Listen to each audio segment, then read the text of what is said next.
Today, we are at a time where social media lacks anything social about it, often leading to isolation and disconnection.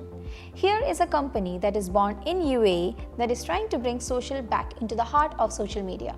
With their unique features, they are trying to set new standard for social media platforms across the region and across the globe. Today, we have the privilege of speaking with Lara Varjabedian, the co-founder of UBQT, and she will share more insights on their unique platform. Thank you for joining with us today, Lara.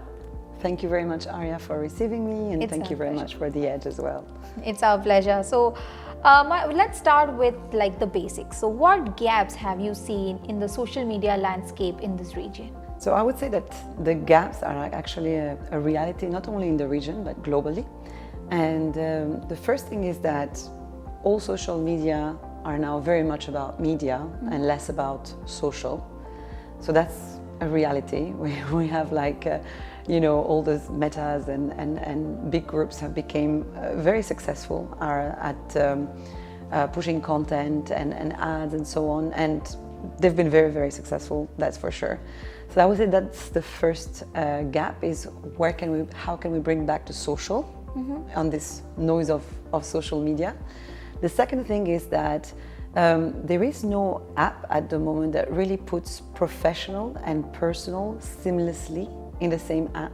You usually have LinkedIn for your professional network, and you have your Facebook and Instas of the world and so on for your personal network. And then I would say a third gap that we have seen is that if you're a teenager today, or if in your 20s, you're very, very, very spoiled with social media, because you have Snapchat, TikTok, Be Real, and so on and so on. Like, there's so many, right? Yeah. When you think about when I was a teenager, I had no social media at all. And then when I was in my 20s, just Facebook started. And that was the one and only we were ever using for our friends. So when you think about it now, when you're 35 plus, there is really a lack of options for us to kind of have a social app and a social media that is the right place for us. I would say that the ones that are now in the space tend to be more attractive to younger generations, and together thinking about bringing professional and personal, but also targeting the 35 plus, where we think there is a lack of options. Hopefully with Ubiquity, we're kind of bringing something new in the space and something useful for our audience. Okay, so for every business founder, the main thing is their own experiences. Some experience lead them to have this company. So is there any past experience that you faced in the social media platform that led to creation of the Ubiquity platform? 100%. So I would say that's the story of myself, of my co-founder, and our common story as well. Just a step away from social media, but about our lives. So we both grew up in Africa. We both studied in Europe. We both lived in Asia. Okay. That's a lot of similarities. Yes, exactly. And we know each other actually since I'm 18 years old. Okay. So we know each other for a very long time. And then when I went back to Europe, I moved then to London and he moved to Brussels, and we kind of lost track of each other. And it happened that we were both in Dubai for a year and we didn't know about it. Oh yes, weren't aware. No. So I would say that for our story is that, at that time, you were not really updating your Facebook to say, oh, I'm here or I'm there, and especially not during COVID, and especially not, so many people have relocated. And then also LinkedIn is not really a place where you talk about, oh, I moved there or moved here. Yeah. It's more about, oh, I got promoted and or I changed job, but it's not really the same thing. And I would say that as an experience, there is no place today where we can say or know who is where when in order to catch up in real life. So that's really the story about Ubiquity and why we want to go after those 35 plus global citizens as well, that we have so many in Dubai, by the way, that is made of those people in Dubai. And we're also in Dubai, we're the center of the world, and we're really a place where people stop by from east to west, and not only talking about all those conferences that attract people from all over the world. So yeah, I would say the story and the past experience of social media and Dubai made whole sense of us starting Ubiquity here and bringing this new solution to the world, basically. Yeah. So one thing that is very concerning with this younger generation, or even with a little older generation, is we are very much addicted to digital. So digital minimalism is a concept that everyone strives for. There are even mobile phones that's being launched to minimize the use of mobile phones.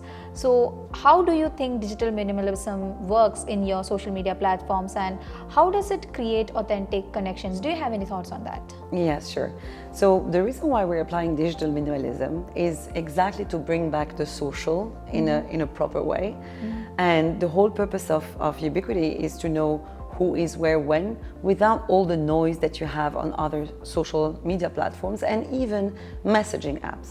Because when you think about it, is that when you are so overwhelmed by the social medias and so on, so you kind of dilute your connections and even more your meaningful connections. I think that there is a reason why we passed from friends connections to followers. Oh yes. It's because you start to be connected to so many people, you don't even know them. Yeah, so that's true. And the whole purpose of Ubiquity is to bring back your meaningful connections, take away the noise from the messaging apps. Like if you think about a WhatsApp group, when you're saying, hey guys, I'm going to be in Abu Dhabi today, who's going to be there? 2 seconds later, someone posts a video, someone posts an article, someone posts a picture, and your question is gone. Lost. Exactly. It's happened to me. I'm sure. I think it happened to anyone, I would say, at this stage, because we're so overwhelmed by WhatsApp as well. Yeah. Although it's such a beautiful tool, by the way, and we have nothing against any of the social media we mentioned. But really what we're trying to do is to make things efficient, make things to save time for our users. And the whole purpose is really not to miss the chance to catch up in real life, because what we want to do is bring tech, is bring AI, is bring an app, and for the whole purpose of human connections. It's not about chatting, it's not about posting anything, there is no feeds, there is no scrolling. And going back to the digital minimalism and the human connection, what we're trying to do is to bring the oxytocin rather than the dopamine that is quite well known for the addiction of social media. And I'm often saying, like, we're in a battle of oxytocin versus dopamine, because if you go in our app and you're on your own at the moment, you will feel very bored. There is absolutely nothing to do. But it's done this way for so a purpose. You will be using it less for just scrolling through it and more for connecting with someone. Exactly. So it's less screen time, more lifetime.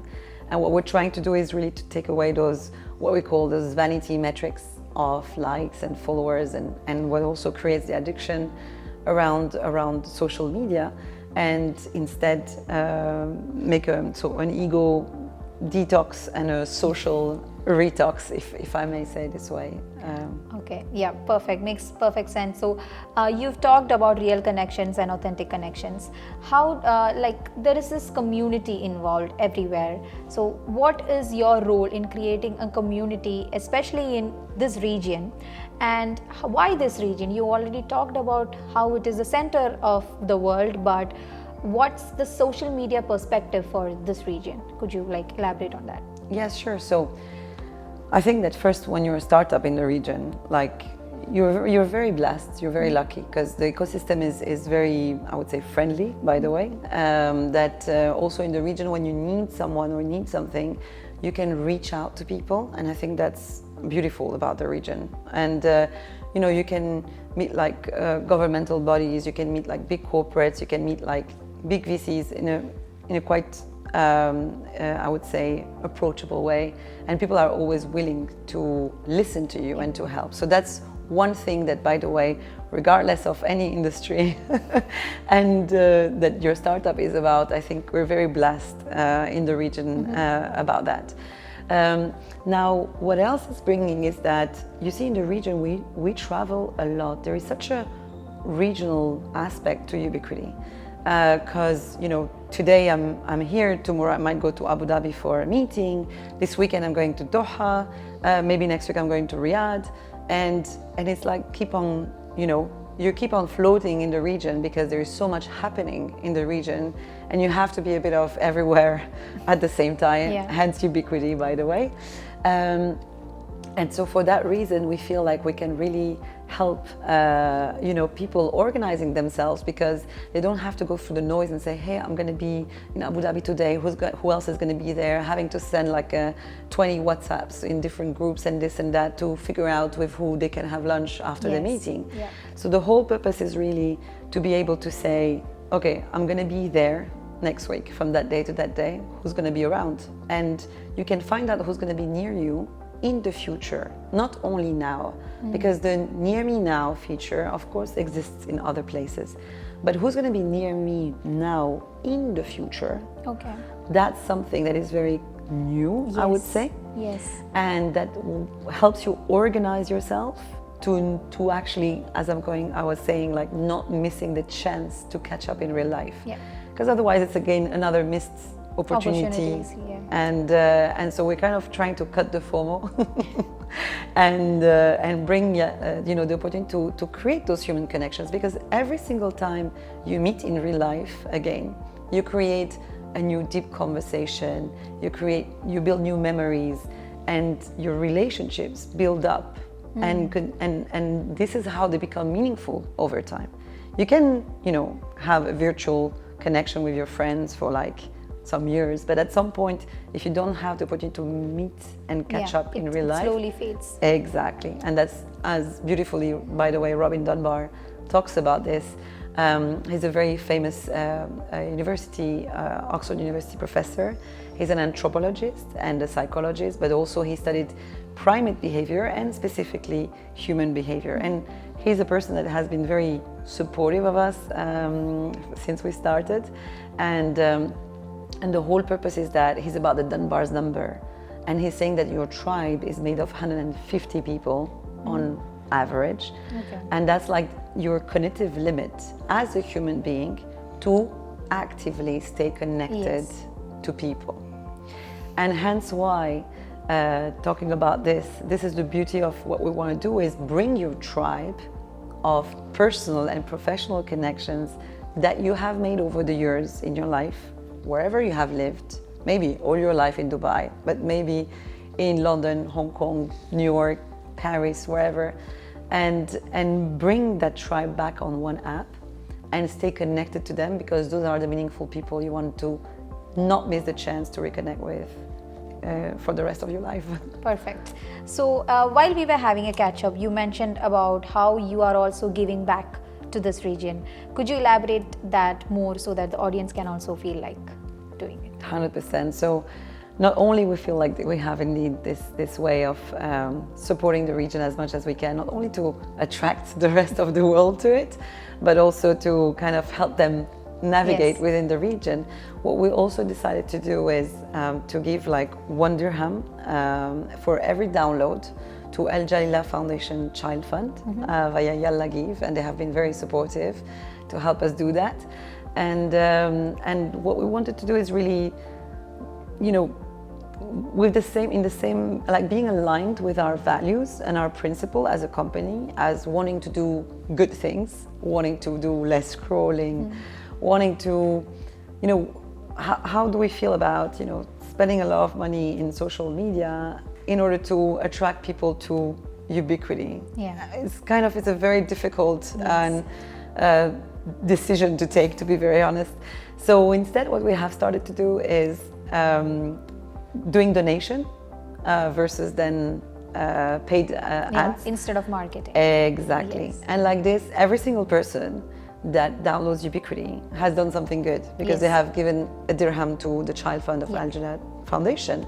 And the next thing is like, whoever is from your tribe you bring will also bring a dirham. So we're hoping that this word of mouth, added to being good, doing a good thing, would help to kind of bring more downloads and people to the app. Because obviously at some point, as I was saying, we need you to have your tribe on the app. Otherwise you're going to be very bored because Bored nothing person of happens. the app. Exactly. Sure, sure.